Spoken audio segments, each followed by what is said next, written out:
Hi, everybody. Dugraz here with Dugraz Reports. Well, it's time. I've reached the point in the life of any credit card enthusiast who hacks the points and miles game where you have to ask yourself, which Chase credit card should I get next? And the reason why we have to ask ourselves this question is because of the infamous Chase 524 rule. Now, if you don't know what the Chase 524 rule is, just Google it. You'll find lots of resources that explain it. And probably 85% of the audience watching this already knows. But for those of you who don't, I will very briefly and basically mention that Chase has a rule that says you cannot get a new Chase credit card if you've been approved for 5 or more credit cards that show on your credit report in the last rolling 24-month period. There are some tweaks and exceptions, but that's the general rule. So in my case, here's how 524 breaks out for me. Now, I've been a pretty good boy and haven't got a lot of new personal credit cards recently. I went back over 2 years. The first 3 on the list that are in italics don't even count towards my 524 score. And then we start with that fourth one down, the Barclays Wyndham Earners business card I got in August of 21. That's a business credit card, and business credit cards generally don't show on your personal credit report, and that one doesn't. The next one down, the Chase Ink Unlimited 2. 2 just means it's the second time I've got that particular card. Was in November of 21. Also a business card, doesn't show on my personal credit report. Next is the Amex Business Green Card. Are you noticing a pattern? That one in November of 21 doesn't show on my personal credit report. And then we have the Capital One Venture X card, which I got in March of this year. Of course, that is a personal card. And lastly, the IHG Business Credit Card in May of this year, also a business card. So only the one that's highlighted in blue, the Capital One Venture X, shows on my credit report and therefore counts against my 524 score. So I'm actually coming into this decision only at 124. So I've got a lot of bandwidth to do this. Let's take a look at my history with Chase cards. So going back to 2019, that's when I discovered the credit hacking game. If you want to know how I got into it, I'll put a link up in the corner about my bizarre credit history. I got the Chase Prime Visa from Amazon, or an Amazon card issued by Chase. Not an Ultimate Reward earning card, but a good solid credit card. Later in the year, I got a business Chase Ink Business Preferred card, which I later product changed to a Business Unlimited to avoid the annual fee in year 2. And I picked up the Chase Ink Business Cash card. In the year 2020, I got a Sapphire Preferred, which later changed into a Sapphire Reserve and has now changed back to a Sapphire Preferred. And I picked up the original Freedom Visa. Then in 2021, I added my second Business Unlimited card, which is why I called it 2 on my 524 list. And so far in 22, the only one I've gotten is the IHG Business card. So that's the pantheon of my cards. Just of note, my wife, player 2, Mrs. Dugraz, has a Sapphire Preferred, which will probably be downgrading to something else to avoid the annual fee in the near future. Just haven't got around to it yet.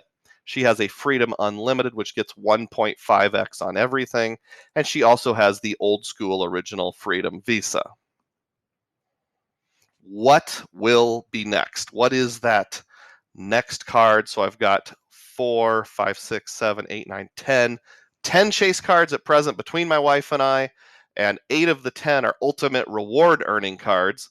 So what's next?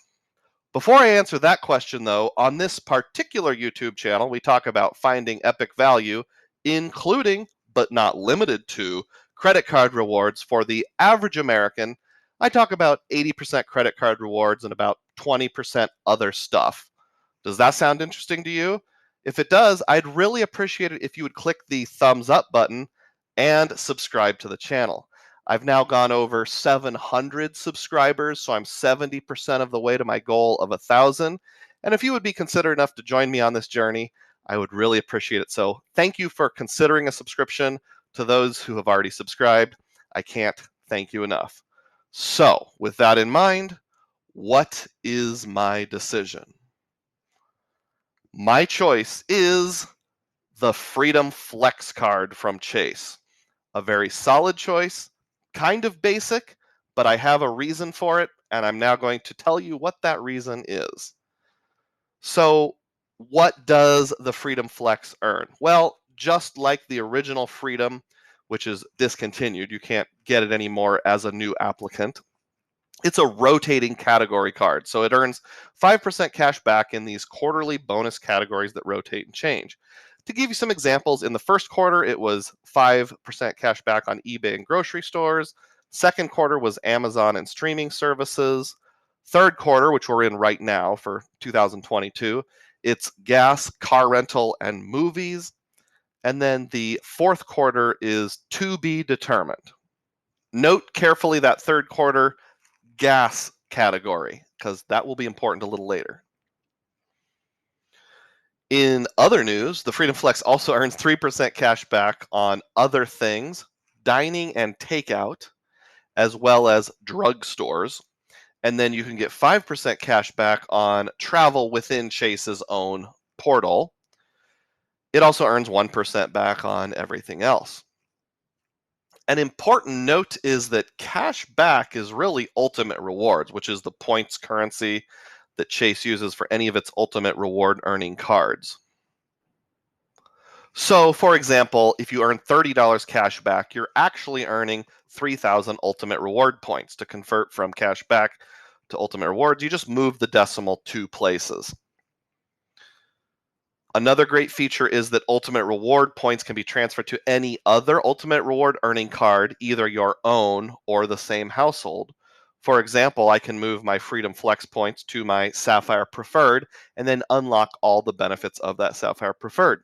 I can use the Chase portal to book travel using points with a 1.25x modifier, where, for example, $100 worth of points will get me $125 in travel because of one of the modifiers on that card. Or I can transfer it out to other transfer partners like United, like Hyatt, like Air Canada, Southwest Airlines, etc. There's others. Right now, Chase has a $200 sign-up bonus plus 5% back at gas stations. Now let's talk about that gas station part. I told you to come back to this. Right about here, it says plus earn 5% cash back on gas station purchases up to $6,000 spent during the first year. So let's think through this just a little bit. You'll remember third quarter, that is the remainder of this month, August and all of September. I'm still earning 5% cash back there. So on the first $1,500, I am going to earn 9x. Now you might be thinking, wait a minute, Doug, 5 from the quarterly bonus, 5 from the first year on gas station, part of the sign-up bonus, that's 10. You'll have to take my word for it. The way Chase divides it up on each transaction during the quarterly categories, they give you 1% base earning plus 4 to get to 5. And when you combine the sign-up bonus temporary offer plus the quarterly bonus offer, they drop that 1% base and just give you 9%. Doesn't make a lot of sense. Take my word for it.